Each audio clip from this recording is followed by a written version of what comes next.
वैदिक पर्सपेक्टिव के इस YouTube चैनल को सब्सक्राइब करें, वीडियो को लाइक व शेयर करें।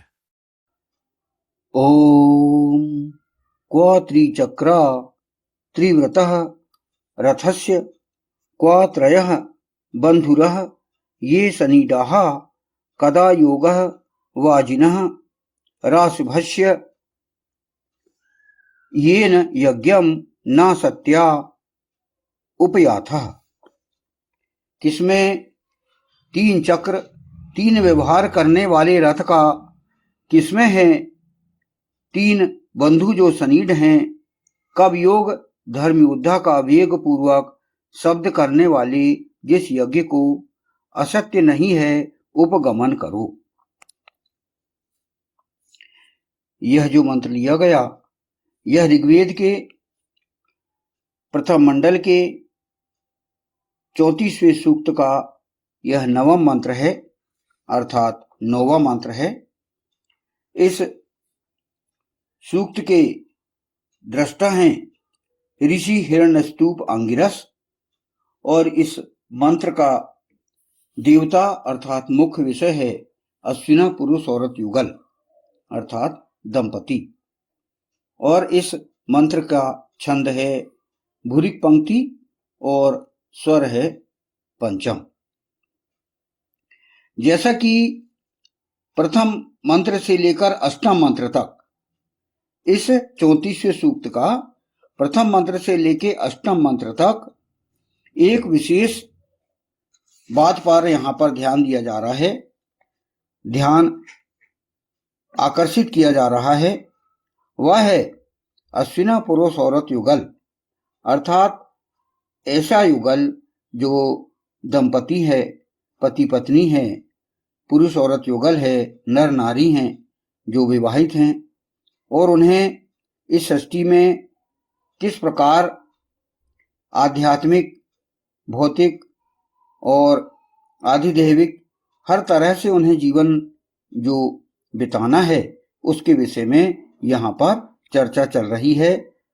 प्रथम मंत्र से लेकर अष्टम मंत्र तक त्रिसप्त के बारे में काफी समझाया गया है, बताया गया है, और वही आगे भी यहाँ पर ये जो संदर्भ है वह अनवरत है।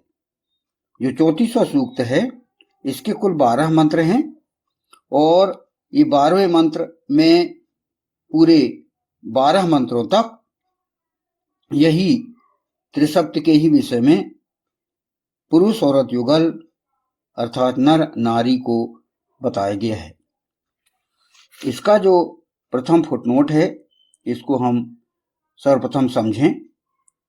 किसमें है तीन चक्र, क्व त्रिचक्रा, इसका भाष्य यहां पर कहा गया है, किया गया है। तीन चक्र अर्थात तीन आधार स्तंभ सृष्टि चक्र का प्रमुख आधार है, जिन्हें व्यक्तियों को अपने जीवन में अपनाना आवश्यक होता है। इस मंत्र में यही प्रश्न उठाया गया है कि वह कौन व्यक्ति है जिसमें तीन आधार स्तंभ अर्थात ईश्वर है और वह केवल एक है, दूसरा वेद ईश्वर का शाश्वत सृष्टि संविधान ग्रंथ है, और तीसरा डिवीजन स्वर्ग नरक कर्म फल व्यवस्था सृष्टि में पाई जाती है, भली भांति संस्थापित है। सृष्टि ऐसे व्यक्ति के साथ भिन्न व्यवहार करती है।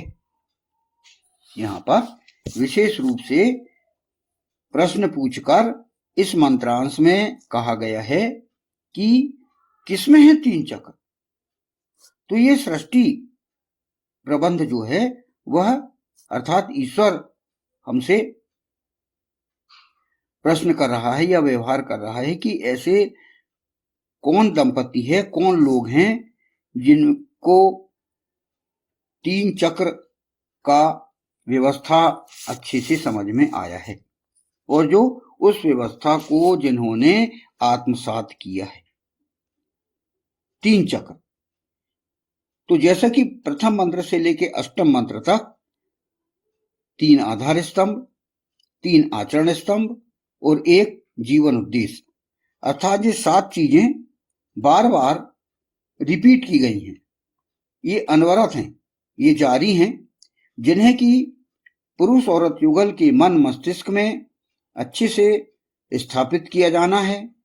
उनका ब्लूप्रिंट पूरी तरह से तैयार होना है ताकि वे अपने जीवन को इन 7 सिद्धांतों के आधार पर अपना जीवन सुचारू रूप से चला सकें और सुखमय जीवन बिता सकें।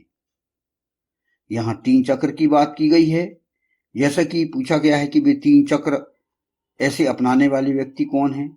उनके साथ ये जो सृष्टि है, यह जो सृष्टि की व्यवस्था है, ईश्वर का जो संविधान है, उनके साथ विशेष रूप से व्यवहार करती है सृष्टि।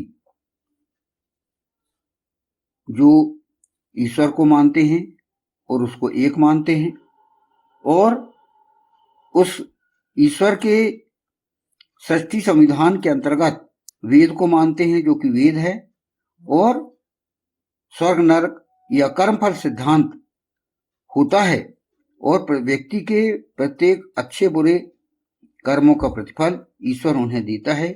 इन 3 बातों पर जो लोग विश्वास करते हैं उन पर यह सृष्टि विशेष रूप से भिन्न व्यवहार करती है। ऐसे लोग से पूछा जा रहा है, ऐसे लोगों को चिन्हित किया जाए तो ईश्वर उन्हें विशेष रूप से अलग से व्यवहार करती है सृष्टि।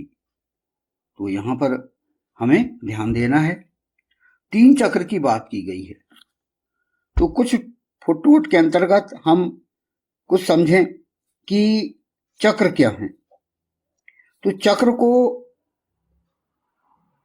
हम कुछ वैदिक पौराणिक दर्शन में हम देखें तो सृष्टि के 3 चक्र, जगत निरंतर 3 अवस्थाओं में घूमता पाया जाता है, यह माना गया है।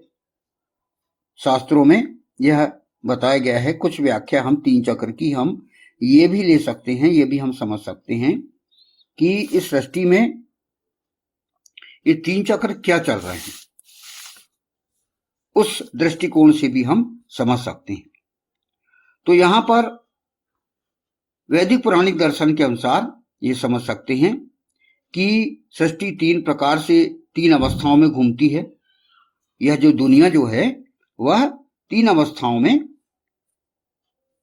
घूमती रहती है। पहला है सृष्टि, दूसरा स्थिति और तीसरा प्रलय। इसमें प्रथम क्रम हम सृष्टि को देखें कि सृष्टि अर्थात सृष्टि उत्पत्ति, जब ब्रह्मांड और जीवों की रचना होती है। पुराणों में यह कार्य ब्रह्मा से संबंधित माना गया है, यानी जो सृष्टि की उत्पत्ति होती है ये जो है ब्रह्मा के द्वारा किया जाता है, यह कार्य सृष्टि उत्पत्ति का कार्य। दूसरी अवस्था है स्थिति अर्थात पालन, जब सृष्टि का संरक्षण और पालन होता है, जीवन चलता है, धर्म और व्यवस्था बनी रहती है, और यह कार्य विष्णु से जोड़ा गया है। जो स्थिति होती है ना, सृष्टि बनने के पश्चात, सृष्टि की उत्पत्ति होने के पश्चात उसका पालन आवश्यक होता है। पालन है, व्यवस्था है, संचालन है, ये कैसे होगा, ये किस प्रकार होगा, तो ये पुराणों में भगवान विष्णु से जोड़ा गया है। और तीसरा है प्रलय अर्थात संहार, जब सृष्टि का लय या विनाश होता है, सृष्टि का प्रलय या विनाश होता है और सब कुछ मूल तत्व में विलीन हो जाता है, तो यह कार्य शिव से संबंधित माना जाता है। अर्थात जो तीसरी स्थिति है प्रलय या संहार की, उसे जो है भगवान शिव से जोड़ा गया है। इसका क्या अर्थ है कि जब सृष्टि में दुष्टों का आधिक्य हो जाता है, अधर्म बढ़ जाता है, तब दुष्टों का विनाश अति आवश्यक है। और उनका संहार भी अति आवश्यक। तभी सत्पुरुषों की रक्षा की जा सकती है।